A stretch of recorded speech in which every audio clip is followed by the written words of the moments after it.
Kritik gubernur karena gubernur membebani rakyat, sekolah harus bayar iuran. Kritik gubernur karena membiarkan orang tua dibebani untuk pembayaran sekolah. Ini kritik gubernur karena gubernurnya melarang perpisahan. Bukan mengkritik, Pak, lebih tepatnya itu menurut saya itu kayak gitu tuh perlakuannya nggak adil, Pak. Nggak adilnya buat siapa?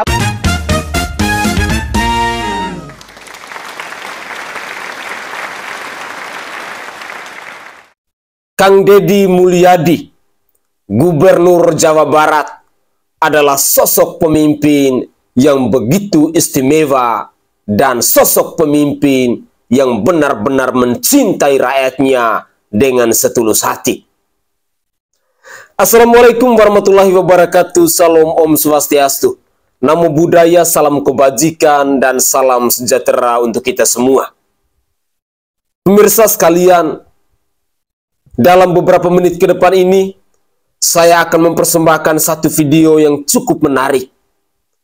Video ini saya pikir adalah video edukasi yang bisa menyadarkan semua masyarakat Jawa Barat maupun non-Jawa Barat, yang bisa mengetuk pintu hati dari kita yang adalah orang tua dalam mendidik, dalam mengasuh anak-anak kita.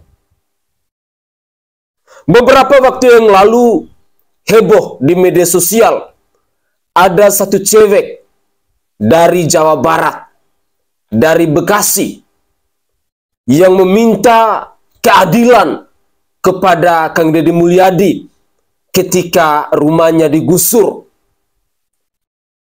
ketika rumahnya diratakan lantaran mereka mendirikan rumah itu di atas sungai.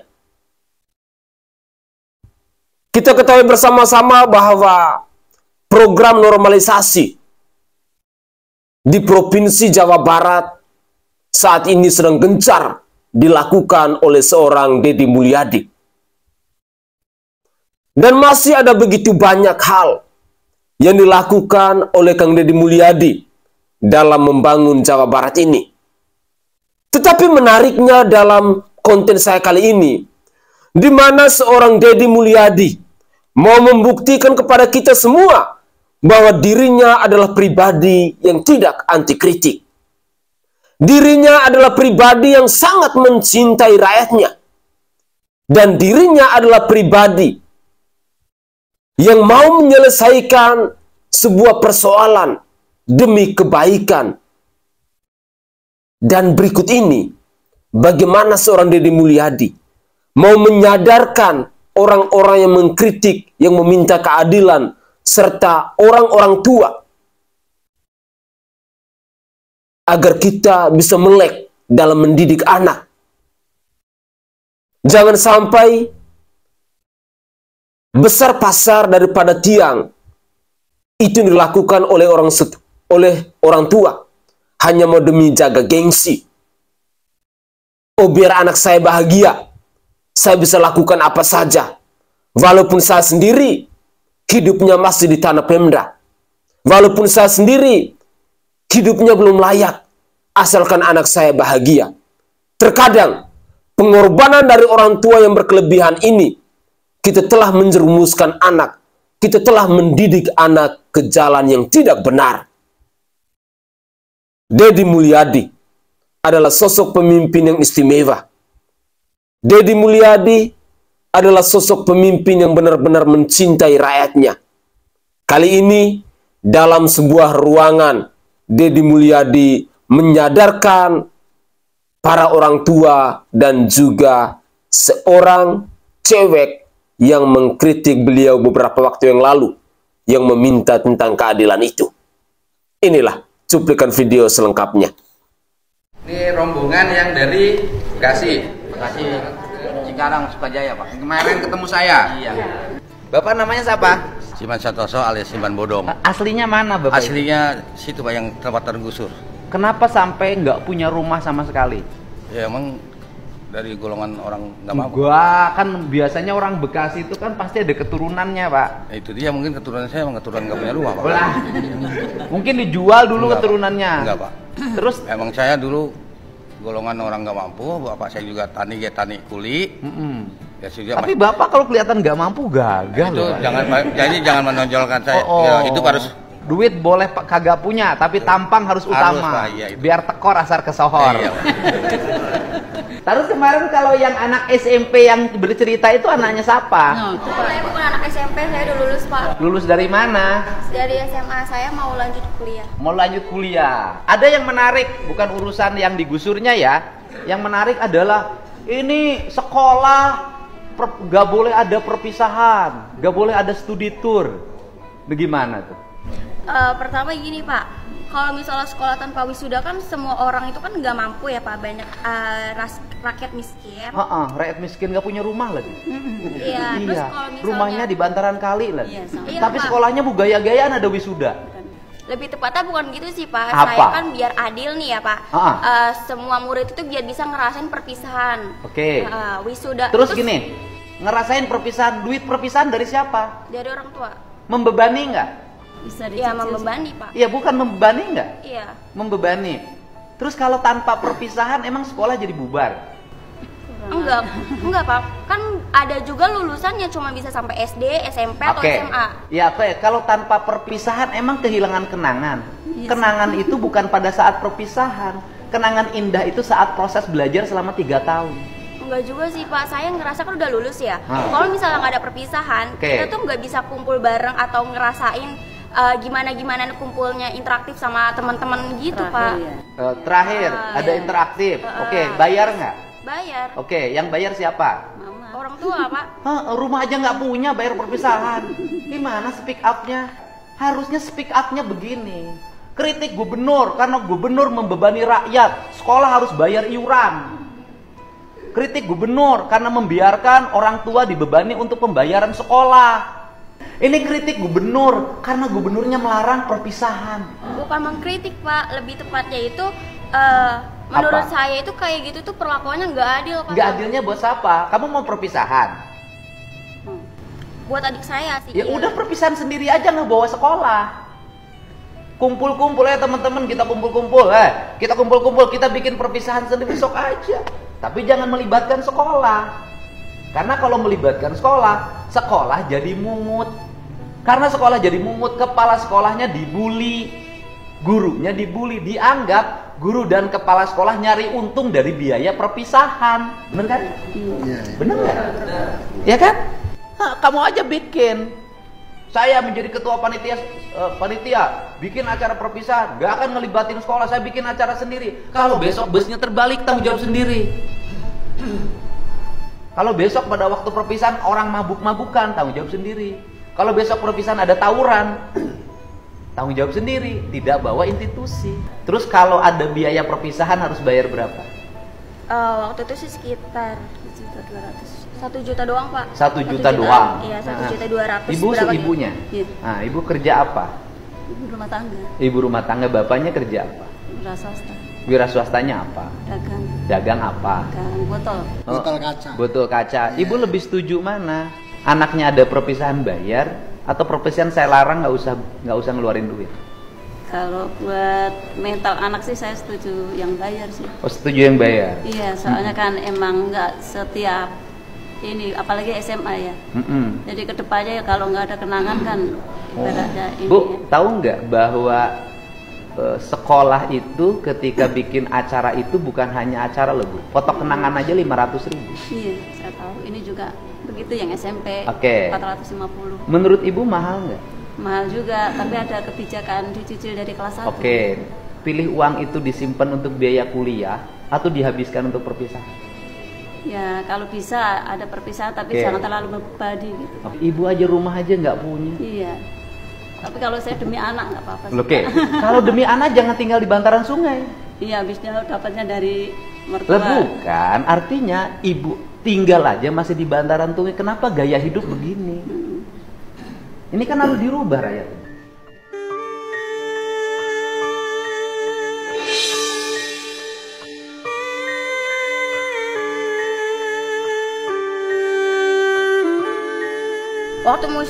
Waktu digusur itu tuh nggak ada musyawarah, cuman ada satpol pp datang. Ya, cuman pertanyaan, ngasih. Anda tinggal di tanah orang.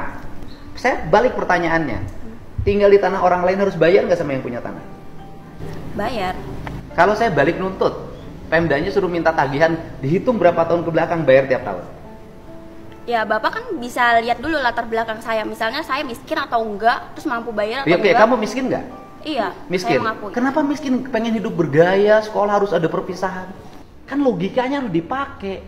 Ibu buat ngontrak aja nggak punya, tapi ibu merasa bahwa wisuda lebih penting. Saya lebih penting mana? Kontrakan untuk tempat tinggal apa wisuda?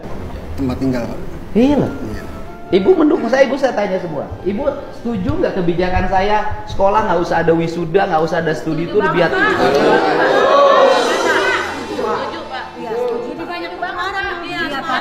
Orang mampu Pak. Yang nunggak baju sekolah ini sampai sekarang masih banyak. Saya kasih tahu ke Mbak, yang nunggak ijazah di Jawa Barat itu sangat banyak. Berapa coba total tagihan yang harus dibayar oleh pemerintah provinsi? 1,3 triliun.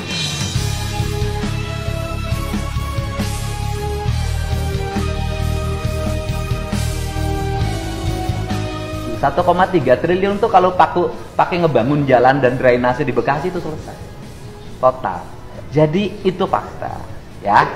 Gitu. Saya ucapin terima kasih, saya bersedia kritik dan yang mengkritiknya saya undang. Dan yang mengkritiknya saya bantu juga untuk kontrakan. Gitu ya. Enggak kan saya nggak bantu, enggak. Gitu.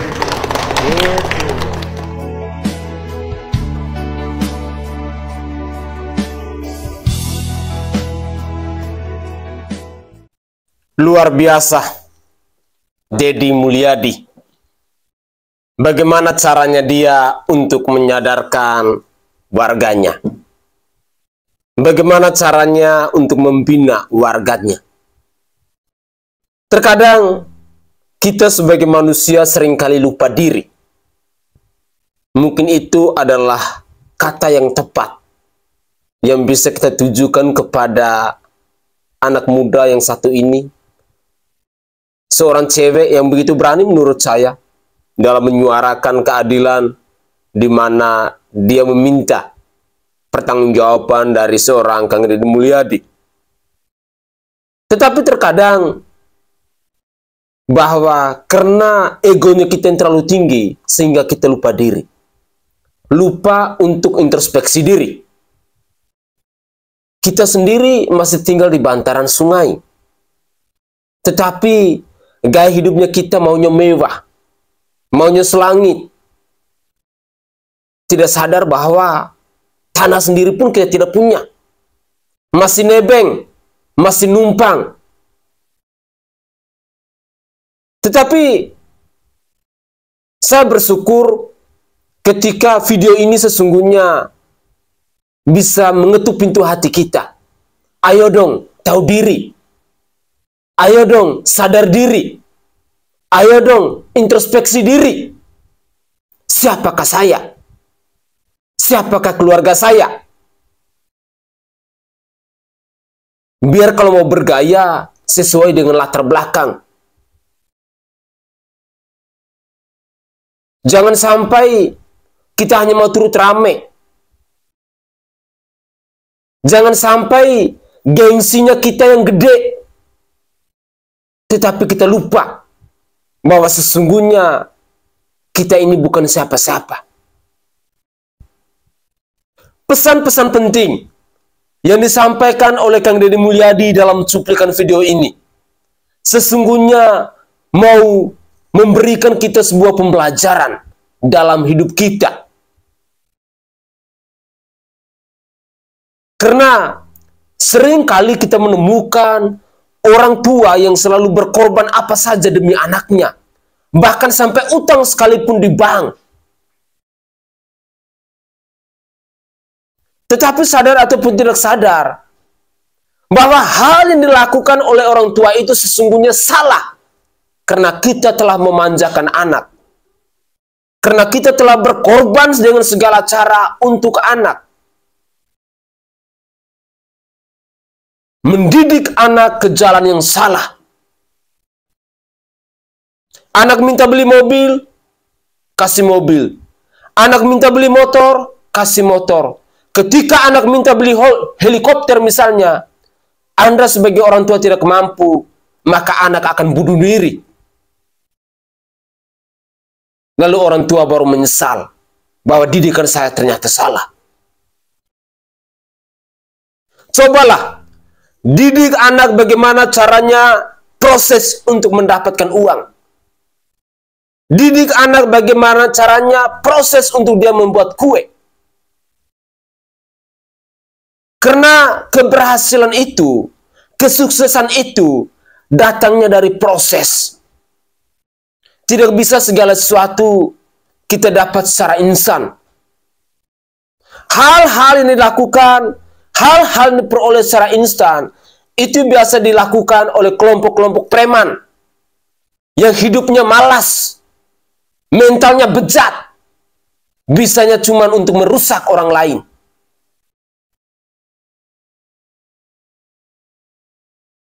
Sehingga ketika di Jawa Barat, Gubernur Kang Deddy Mulyadi membentuk yang namanya Satgas Anti Preman, sesungguhnya ini adalah langkah yang tepat.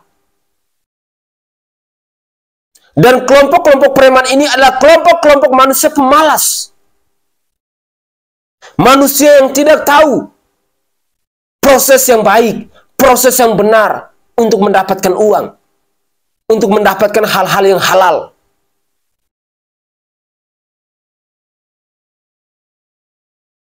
Sebagai orang tua, kita harus berpikir bijak dalam pengambilan keputusan untuk mendidik anak-anak tercinta kita. Kita semua pastinya menginginkan anak kita menjadi anak yang sukses, anak kita menjadi anak yang pintar, anak kita menjadi anak yang cerdas, anak kita menjadi anak yang berhasil. Tetapi sebagai orang tua, jangan pernah lupa, ajarkan kepada mereka prosesnya untuk mencapai kesuksesan, prosesnya untuk mencapai keberhasilan itu seperti apa.